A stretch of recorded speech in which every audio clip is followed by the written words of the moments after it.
Known as the crown jewel of the North Atlantic. A land of lighthouses, coastal cliffs, marine life of all shapes and sizes, trails both serene and daunting, and the chance to be one of the first to see sunrise in the United States. And I'm taking you to it all at Acadia National Park.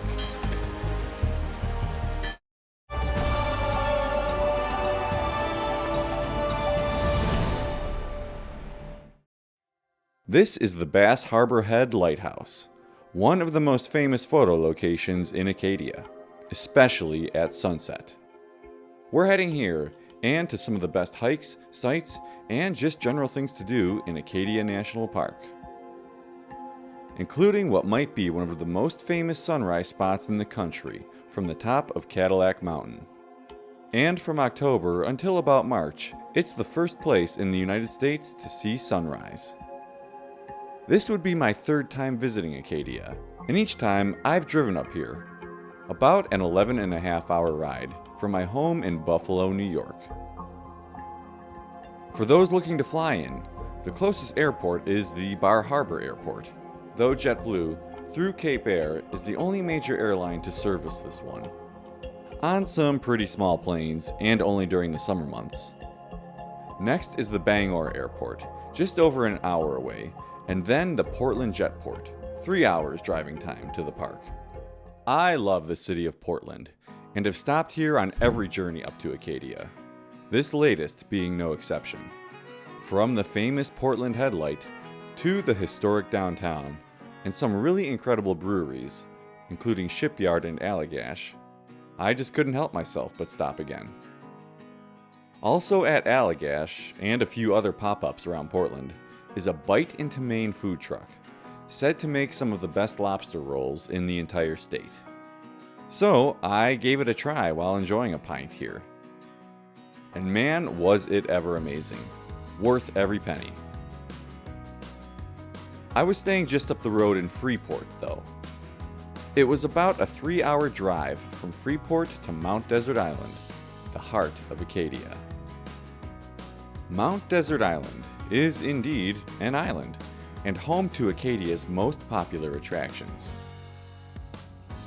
The island is comprised of the park and a handful of small towns, hamlets, and of course, Bar Harbor, the largest town found on the island. The park here is a bit all over the place.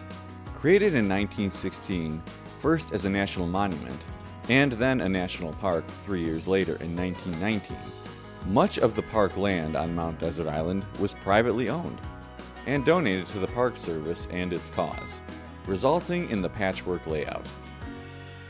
You'll find a variety of hotels, motels, and then privately owned campgrounds on the island, as well as a couple owned by the National Park Service too.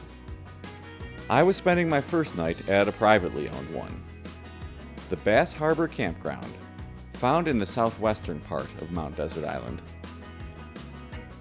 This had been my go-to campground on my previous visits, and I wanted to do at least one night here on this trip to explore some of the attractions found around it. This part of Mount Desert is generally quieter than the rest, a welcome relief. You see, as of 2024, Acadia is the 7th most visited park in the entire country. If you plan on coming during the summer or the fall months, definitely expect some crowds. Bass Harbor is about half an hour from a lot of the park's more popular attractions. But that doesn't mean that it doesn't have its own things to see. But first things first, I had to get my camp set up. The nice thing about private campgrounds, especially this one, is they often have more amenities. Hot showers on site, a general store, swimming pool, and so on. I'll drop a link below to the Bass Harbor Campground, in case you're interested in booking a site for yourself. But it's time for our first hike, and spot number 1 is a perfect introduction to Acadia, the Ship Harbor Trail, just down the road. 1.4 miles long and pretty much flat the entire way, this figure-8 shaped trail has a lot of Acadia staples packed into it.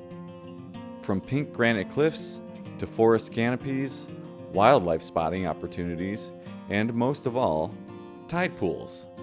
Yes, you'll want to visit this one near low tide. Link below to local tide times. I recommend some waterproof boots or some kind of a hiking sandal for this one too, if you do plan to go wading. Find the trail just down the road from Bass Harbor. There's a small parking lot and some street parking too.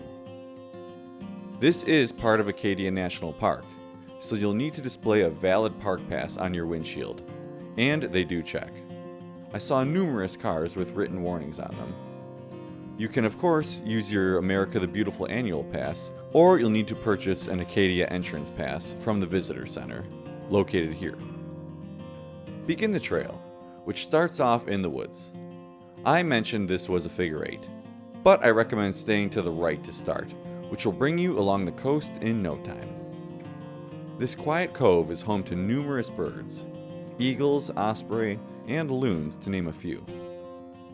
If you do feel like doing some tide pooling, take one of the spur trails down onto the rocks, stepping carefully between them, eventually leading you down to the shore where you can take a look.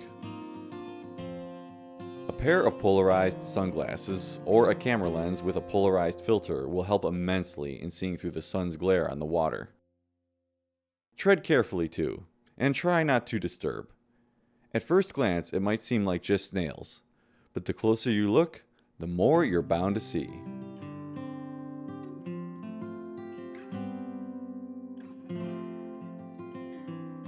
Once you've seen enough aquatic life, head back to the main trail and continue on. It goes slightly uphill here, and to some classic Acadia cliffs with an open view of the Atlantic. Keep on going, where the trail heads back into the forest and takes you over a few of these raised wooden sections. And wait a minute, what was that? A smooth green snake, also known as a grass snake. And I'm sorry for the surprise, snake haters. Fear not though, this is one of the most harmless and docile snakes there is, and maybe even a little too curious sometimes. Cute, right? I think so at least. Keep an eye out for these guys while hiking in Acadia. Finish the trail off, heading down the other side of the figure 8, which leads through some denser forest, before depositing you back at the beginning. Hike number 1 was in the books. Dinner tonight would have to be quick. I needed to be in position for sunset just down the road. I suppose I lied a little bit earlier. Bass Harbor is not nearly as busy as the rest of the park, but come sunset, people flock for the view of the lighthouse here. Quite literally just down the road from the campground, the parking lot for the Bass Harbor Headlight is not that large, and there's absolutely no street parking on the road leading down to it. It fills quickly, and a ranger will block off the road once it's full to prevent anyone else from driving down and getting stuck. Luckily, I brought my bike on this trip, so I used that to make the short trip down. There's 2 views of the lighthouse. Up close by way of a short paved trail directly from the parking lot, which takes you right up to it and gives you some great views of the Atlantic. And then there's probably what's the more famous view, found to the left of the parking lot. Only 0.4 miles round trip, this trail goes through the woods, down a kind of steep staircase, and out onto the cliffs. You'll definitely want to wear footwear with good grip. And there it is, an absolutely classic Acadia view. Sunset is prime time here. Expect a crowd, especially of photographers on the lower cliffs. There were just enough clouds in the sky for some extra drama, so I set up for a time lapse, wary of the incoming tide, and this is what I got. Not too bad. I grabbed a few more shots, especially once the light itself turned on. Packed up and made the short ride back, enjoying the sun's last colors along the way. All in all, a pretty successful first day in Acadia. This morning I slept in a little bit, but only a little bit. A quick breakfast in me, I packed up and headed off for Acadia hike number 3. This is Echo Beach, where we'd essentially be starting our hike from. It's one of 2 official beaches you can swim at in the park, and the only one that's freshwater. We weren't going hiking on this beach though. Instead, we're hiking to the mountain that it sits at the base of, to the fire tower on top of it. That is, Beach Mountain. And we're taking a slightly longer route, via the Beach Cliff Ladder Trail, which starts down here at the Echo Beach parking lot. A lot of beach. Taking the Beach Cliff Ladder Trail adds a little over a mile round trip to this hike, for a grand total of just under 2.5 miles. If you'd like to skip the cliff ladder part and just do Beach Mountain, there's a separate parking lot you can start at, and the trail from there is only 1.2 miles round trip. So why add the extra then? 1, so you can go swimming at Echo Beach after the hike, and 2, to experience some of Acadia's famous iron rung ladders built into the cliff sides. If you're afraid of heights, maybe this isn't your cup of tea. I had some time to kill before I could check into my next campsite, so I was up for the challenge. I parked at Echo Beach and then started up the Beach Cliff Ladders Trail. It begins fairly normal, wooded and uphill via a series of switchbacks. Echo Lake down below gets gradually smaller the higher you get. Continue on, following along the cliffside, and eventually you'll reach the first ladder. Gather your courage and head on up. Not too bad, right? Keep pressing forward, where you're greeted with 3 more ladders, all in a row and definitely higher than that first one. Only way to go is up. Well, that's not necessarily true. But anyways, careful footing and good grips on the rungs will see you to the top in no time.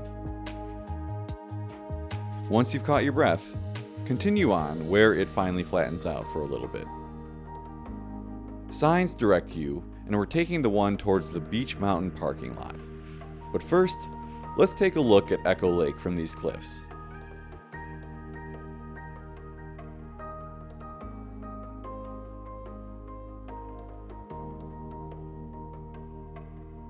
Continue towards the Beach Mountain parking lot.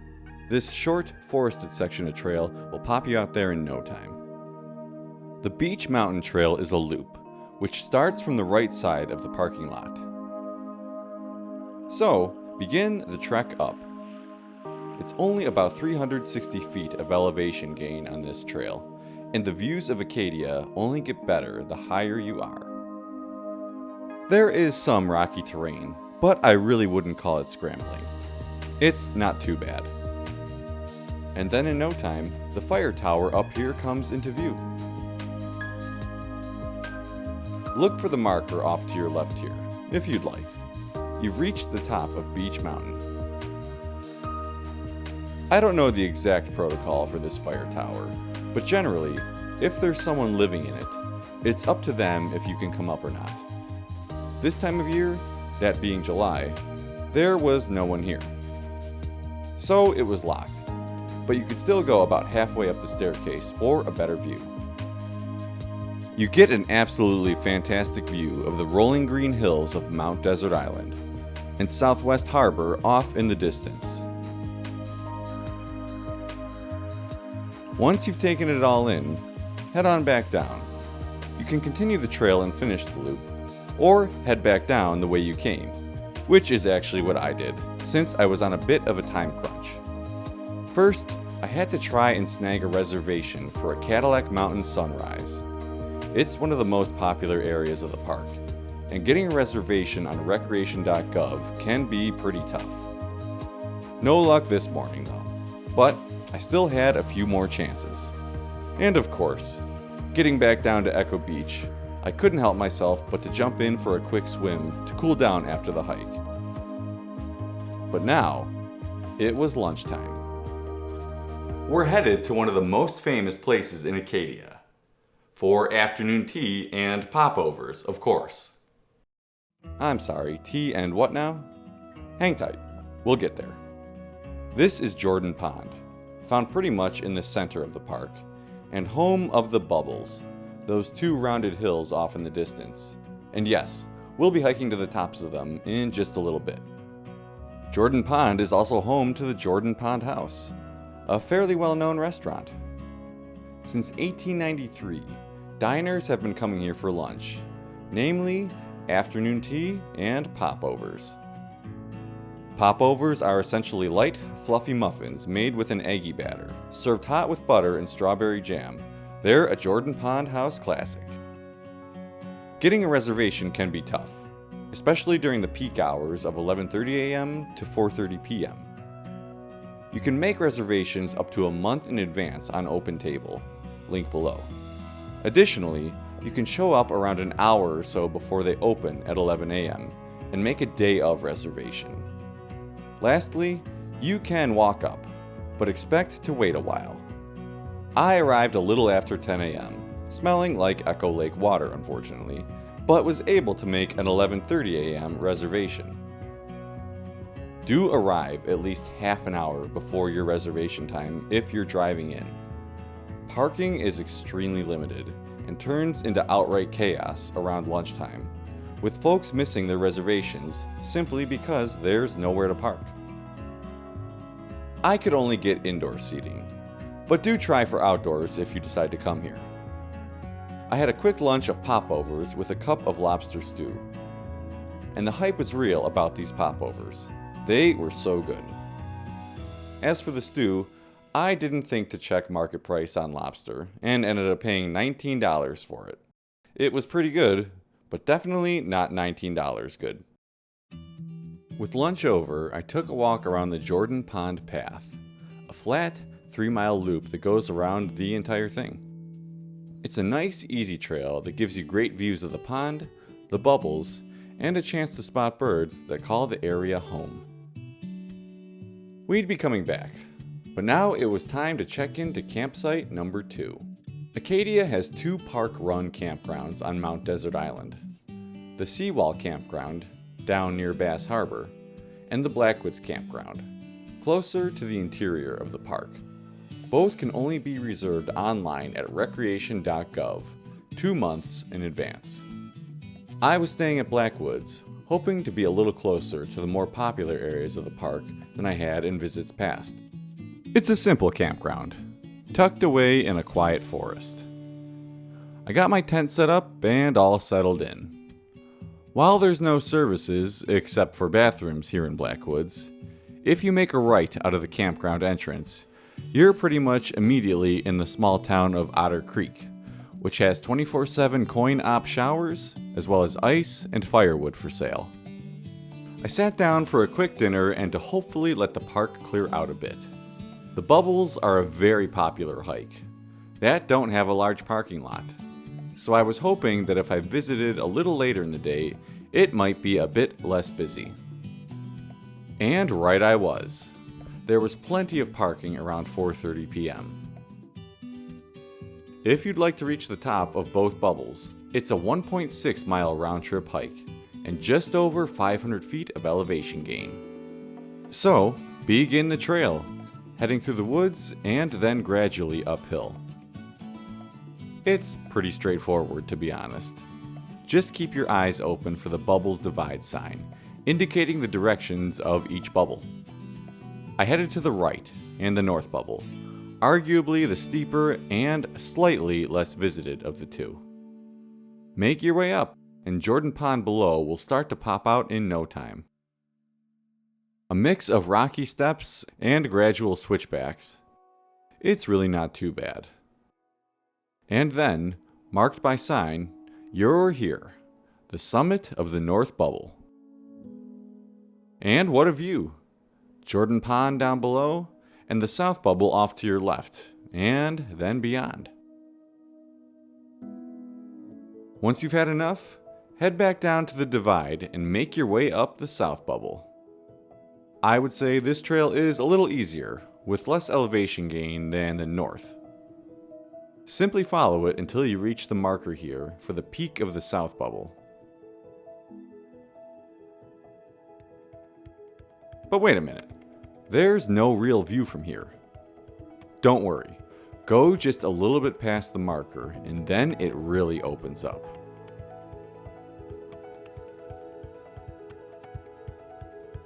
From here you have a clear view of Jordan Pond, and even the Jordan Pond house off in the distance.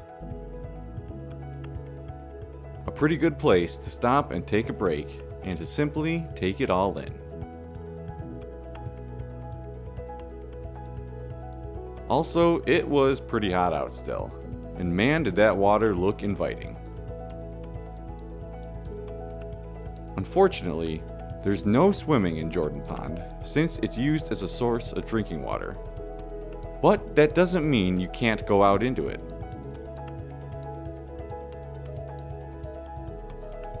So I made my way back down the bubbles and to my car. We were heading down to the Jordan Pond boat launch for a sunset paddle. There's 4 bodies of water the Park Service allows you to paddle on in Acadia: Jordan Pond, Eagle Lake, Echo Lake, and Long Pond. Swimming and paddleboarding are not permitted in Jordan Pond or Eagle Lake, and I don't believe it's permitted in Long Pond, at least the part on parkland. Echo Lake, on the other hand, does allow swimming and paddleboarding. So, we'd be kayaking Jordan Pond this evening. From the boat launch, I hopped into my inflatable kayak and made my way out. And what a way to see Jordan Pond. I was lucky to be the only person out here, besides this lone loon who was singing his song. I only went about halfway out and simply stopped to enjoy the views and the solitude.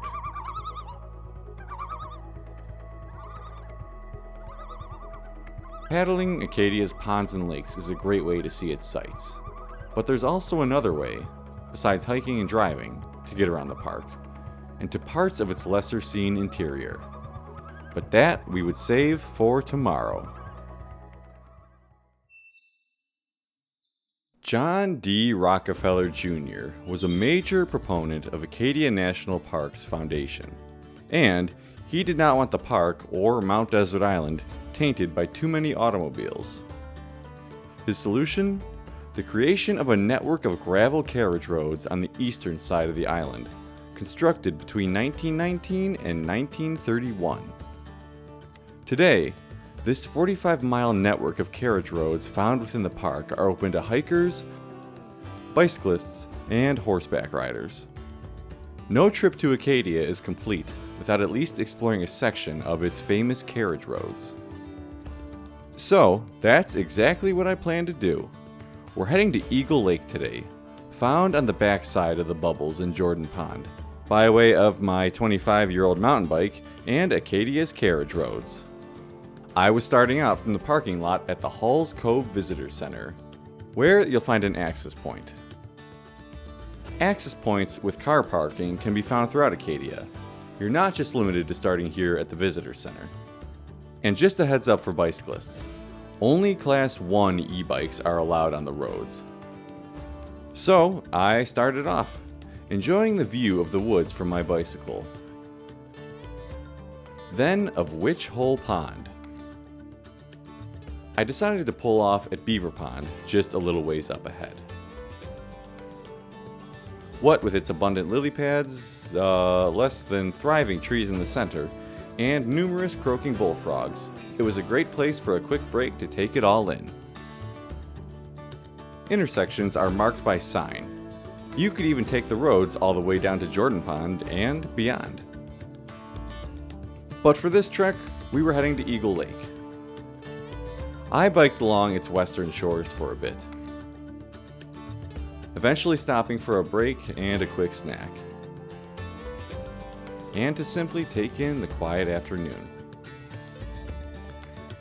While this would be where I'd call it quits for the day, do explore other parts of the carriage road system. Back in 2020, I used the portion of the roads more towards the west to reach and hike the Hadlock Brook Trail to Waterfall Bridge, one of the famous stone bridges found along the carriage roads, though the waterfall was a little dry in the middle of the summer. They're a fantastic way to get around and see some less busy parts of the park.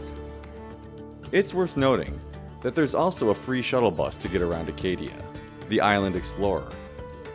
You can catch it from the visitor center, and it makes stops at various points throughout the park. Link in the description for more information.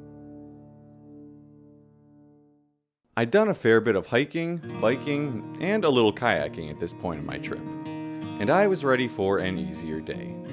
So, to kick things off this morning, I was heading into Bar Harbor, the largest town found on Mount Desert Island.